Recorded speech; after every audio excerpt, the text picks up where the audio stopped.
Hello and welcome. It's 10 a.m. on Friday, the 13th of June. You're tuned into our mid-morning newscast here on ARIRANG TV. Let's take a look at what's making the headlines. President Park Geun-hye will likely announce her cabinet shake-up very shortly. She has already appointed 4 senior secretaries as part of a reshuffle aimed at reforming the government. Brazil beat Croatia 3-1 in the opening match of the 2014 World Cup. 2 goals from Neymar and then a third from Oscar sealed the 3 points for the host nation. Plus, US President Barack Obama says Washington is looking at all options to tackle the insurgency in Iraq, adding he's prepared to take military action if need be. Our top story this morning, though, President Park Geun-hye is very likely to announce her much-anticipated cabinet reshuffle later this morning. It will be the third and final part of the president's shake-up, coming after the nomination of the Prime Minister and the appointment of her senior secretaries. 7 ministers are expected to be replaced, including the heads of the Finance, Securities and Education ministries. President Park's close aide and former ruling party floor leader Choi Kyung-hwan is likely to be nominated as the nation's finance minister, who also acts as the deputy prime minister. Officials say the cabinet reshuffle, coming before the president's trip to Central Asia next week, reflects her intent to quickly normalize government operations after the Sewol-ho ferry disaster. And President Park has also replaced 4 of her senior secretaries in the presidential office. The move is designed, her office says, to push forward with the president's government and economic reforms. Our Choi Kyung-hwan reports. President Park has named Gender Equality Minister and former ruling Saenuri Party lawmaker Cho Yun-sun as Secretary for Political Affairs. It's the first time a woman has been named to the post. The presidential office expects Cho's parliamentary and government experience to help her act as a bridge between the two sides. Ruling party lawmaker An Jong-bum was named Secretary for Economic Affairs. The tax, finance, and welfare expert played a key role in devising the president's election pledges. He is considered the right choice to lead the president's 3-year plan to revitalize the local economy. Former prosecutor Kim Young-han was appointed Secretary for Civil Affairs. Citing his contributions to establish law and order, the presidential office expects Kim to restore discipline in public service and to deliver public opinion to the president without filters. And former president of Seoul National University of Education Song Kwang-yong was appointed Secretary for Education and Culture. The president's close aide will likely be given the task of not only reforming the country's education system, but relaying the president's policies to the recently elected progressive education superintendents. While replacing half of her secretaries with close aides, President Park has confirmed confidence in her chief of staff, who has been criticized for the presidential office's recent series of personnel appointment failures and the government's lax response to April's ferry disaster. What's expected now is a reshuffling of the president's cabinet. While that announcement will likely come before President Park's overseas trip next week, uncertainties linger as controversy mounts over the credentials of her prime minister nominee. Choi Kyung-hwan, ARIRANG News. And as Yusan just mentioned there, it didn't take too long for controversy to erupt around the president's second pick for her new prime minister. Just days after his nomination was announced, Moon Chang-guk finds himself in the middle of a political firestorm concerning public statements he made a few years ago. Na Hyung-kyung reports.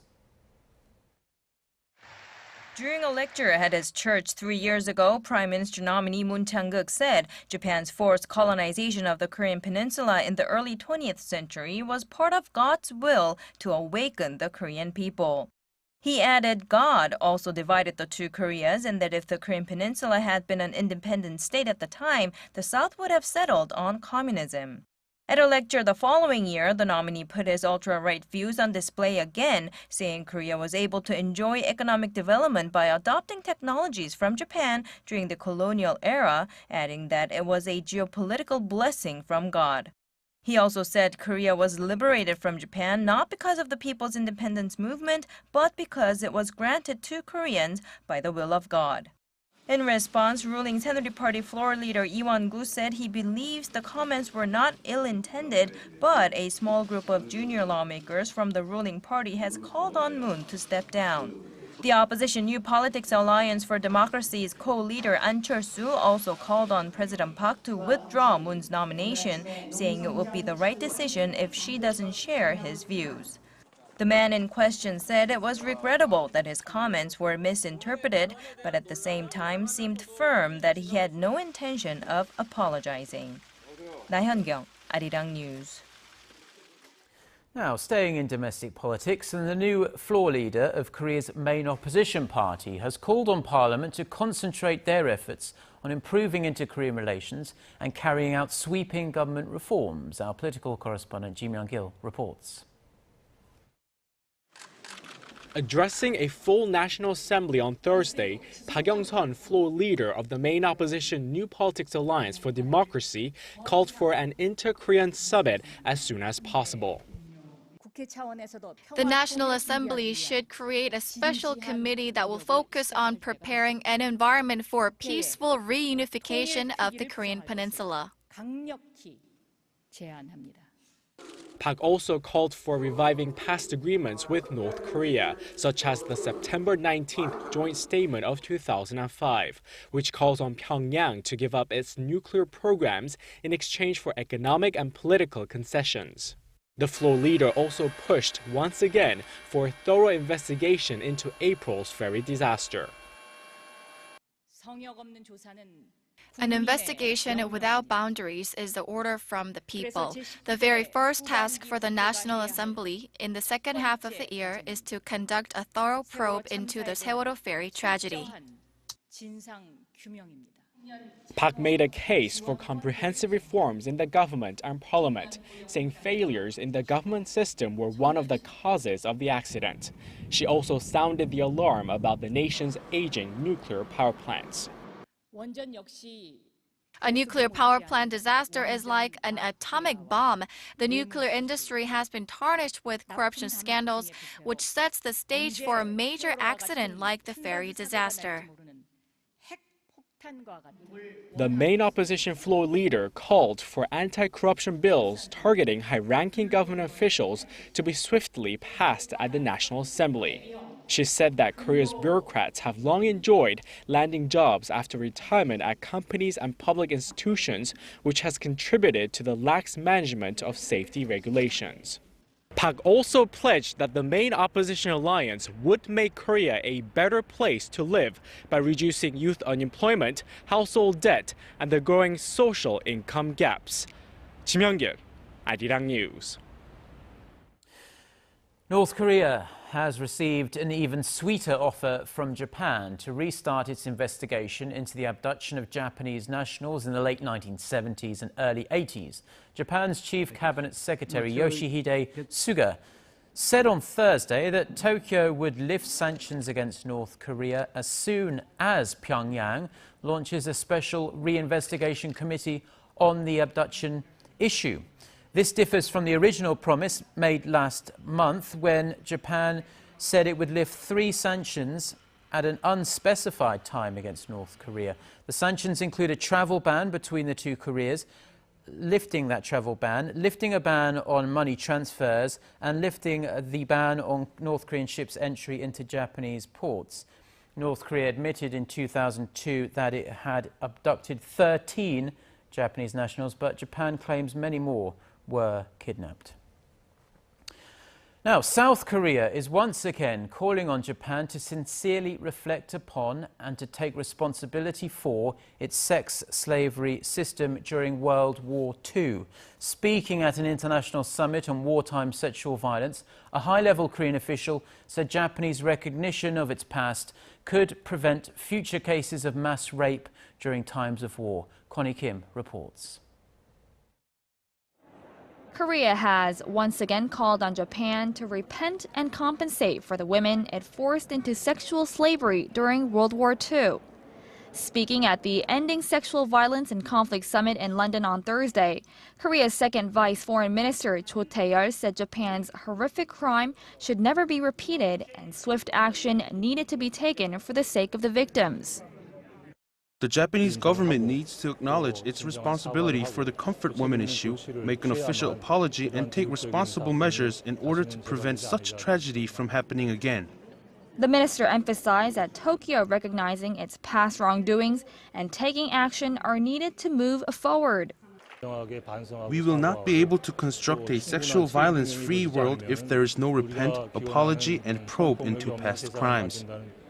An estimated 200,000 women, mostly Korean, were used as sex slaves by the Japanese military during the war. However, Tokyo continues to claim the issue was settled through a 1965 treaty that normalized the two countries' diplomatic ties.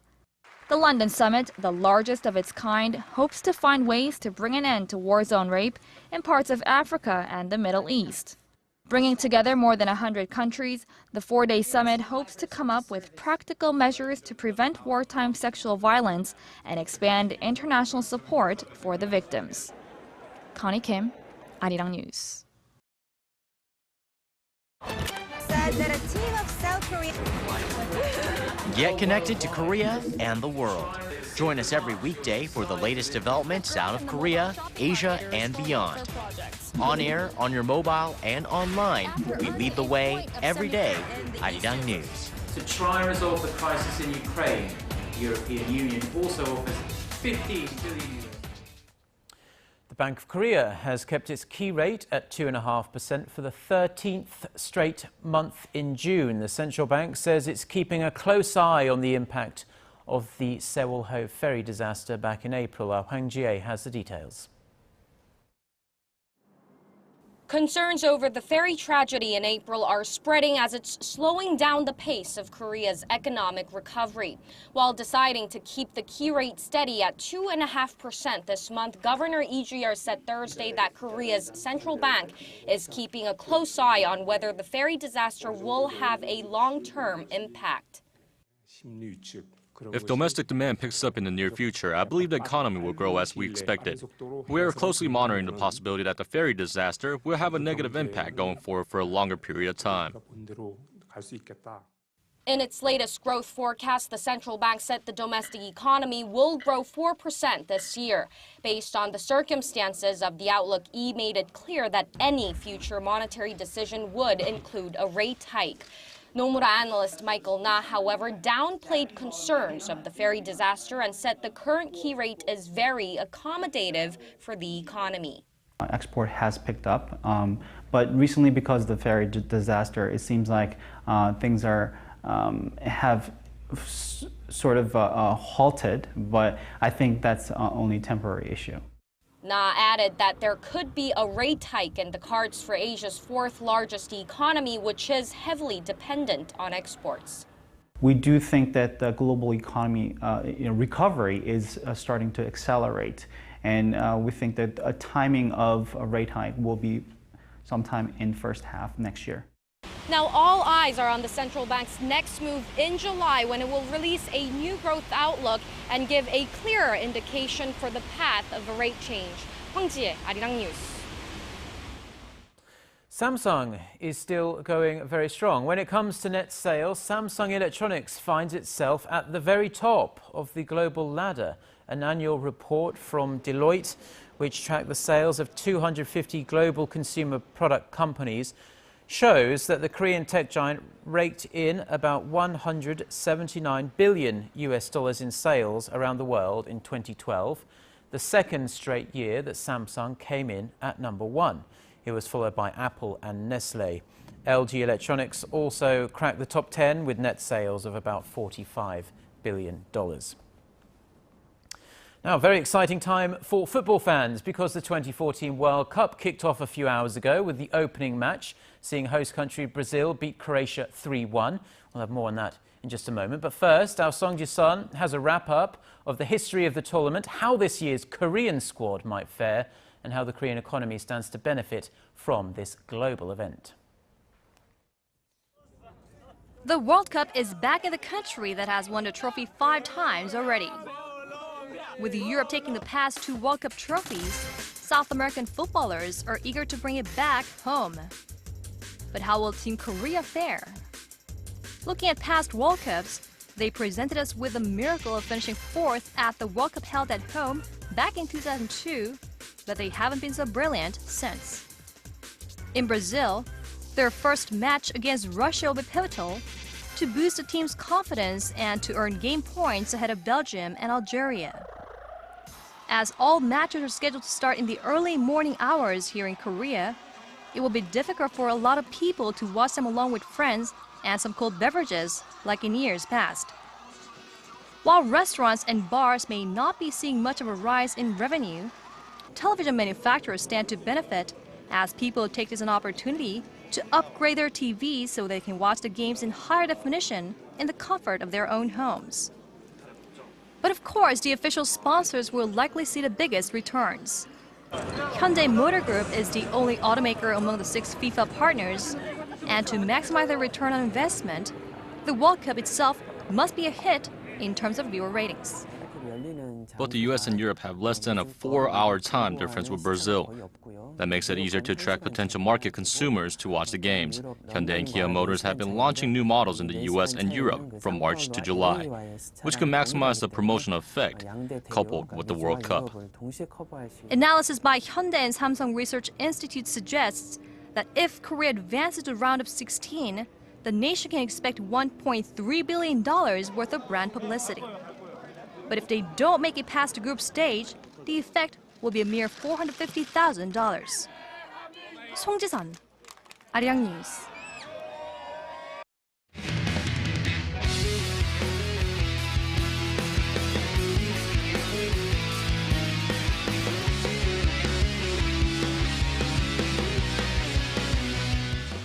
And TGI Friday, everyone, as we kick things off with the opening ceremony, which kicked off the 2014 Brazil World Cup, as the ceremony took place at the Corinthians Arena in Sao Paulo.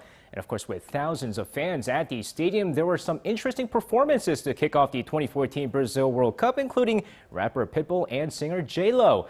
Not only that, some unique acts during the opening ceremony, which just took place just before the first match between Brazil and Croatia.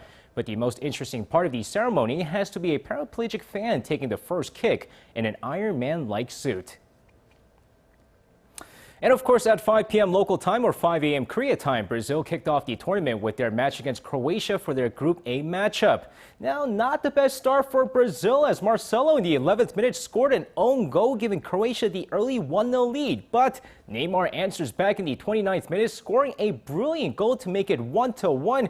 But the second half, Neymar converts a penalty in the 71st minute, scoring his second goal and giving Brazil the 2-1 lead. And of course, Oscar, just before the end of the match, scores an insurance goal, giving Brazil the 3-1 opening match victory.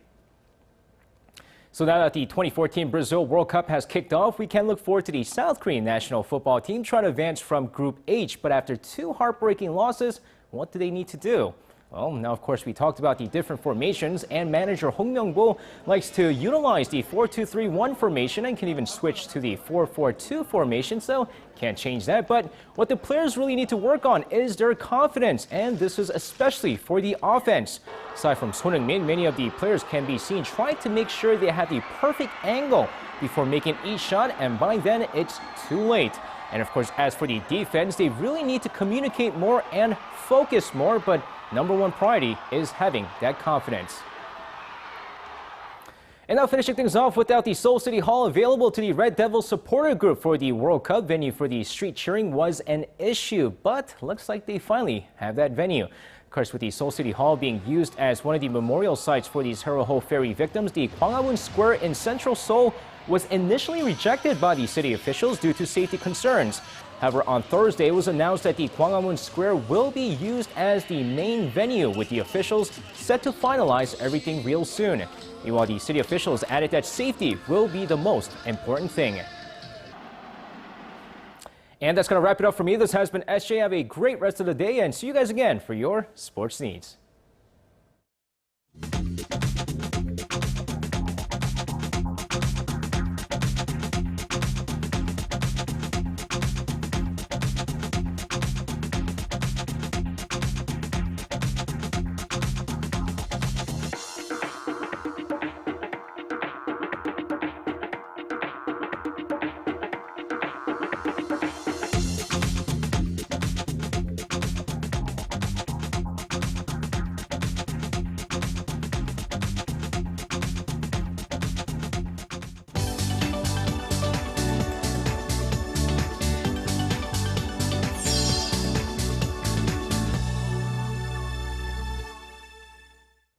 Time now for a look through the international headlines we're following this Friday morning. For that, we turn to our Eunice Kim standing by at the news center. Good morning to you, Eunice. Hello, Mark.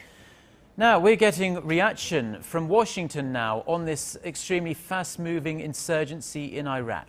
That's absolutely right. U.S. President Barack Obama now saying all options are on the table, including military options, to help the Iraqi government fight the militants. He said he's not ruling anything out, because the U.S. has a stake in making sure that the jihadists don't get a permanent foothold in either Iraq or Syria. The statement came in response to questions on whether airstrikes were a possibility. The White House later clarified it had no intentions of sending in ground troops. Fighting continues on the ground as ISIL militants vow to move further south to conquer other cities, including the capital of Baghdad, after capturing the northern, mostly Sunni cities of Mosul and Tikrit earlier this week. Meanwhile, over in Pakistan, an American drone hit a militant stronghold in the tribal region of the country's northwest for the second time in 12 hours, killing at least 10 suspected Haqqani members. The Haqqani, allied with the Taliban, has been fighting to unseat the U.S.-backed government in Afghanistan. It was the group holding recently released American POW, Bo Bergdahl, who is now on a flight to the States from a military hospital in Germany. The drone strikes come as a peace deal between the Pakistani government and the Taliban looks to be elusive, following a pair of raids in Karachi earlier this week. It's not yet time to bring in peacekeepers into Ukraine, says Russian Foreign Minister Sergei Lavrov. According to Russia's ITAR-TASS news agency, Lavrov said everything is in the hands of Ukrainian authorities and that hope still exists behind Ukrainian President Petro Poroshenko's promise to end the violence and start negotiations.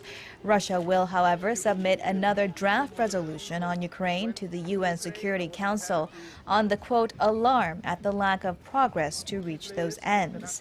This as Secretary General of the OSCE, Lambert Tozanier, is to head to Russia's Rostov region to visit a Ukrainian refugee camp there. Ukraine, meanwhile, called an incursion of 3 Russian tanks moving into its eastern territory unacceptable. Moscow said the information was fake.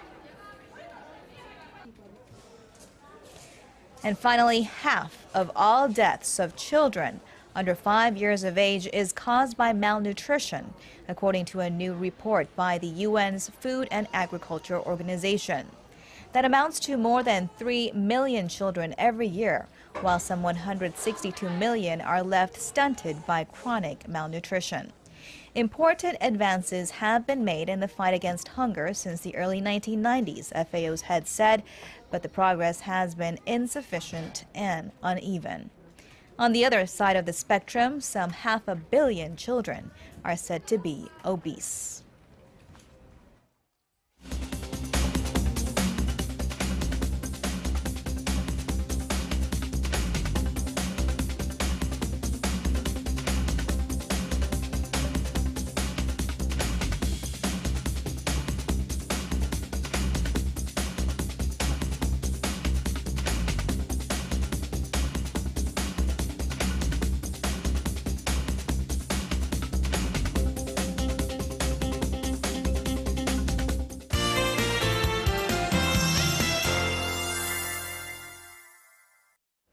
Good morning, I'm Lee Ji-han with your weather updates. Random rain showers will pass through Peninsula again today, and I can't rule out the chance of some isolated areas of small hail within some of the heavier downpours, and temperatures will be similar to a tad lower than yesterday across the region, readings hovering in the mid-20s this afternoon. And it seems like we can finally put away umbrella tomorrow. It's forecasted to be dry and sunny weekend, and temperatures will be soaring to upper 20s here in Seoul. So if you plan for outdoor activities this weekend, weather should be on our side. With that in mind, let's take a closer look at the readings for today. The morning low here in Seoul started out at 18 and the high will rise to 26, while Daegu tops out at 28 and Gwangju and Busan should climb to 27 and 25 later on. Let's see how other regions are looking. Down on Jeju should see a high of 25 and Daejeon and Dokdo will reach 26 and 19 respectively, while Mount Keungang tops out at 13. Well, that's all I have for you at this hour, and hope you have a wonderful Friday. Thank you very much for the weather, Jion. And that's all we have for now. We'll be back with another newscast at noon Korea time. Until then, goodbye.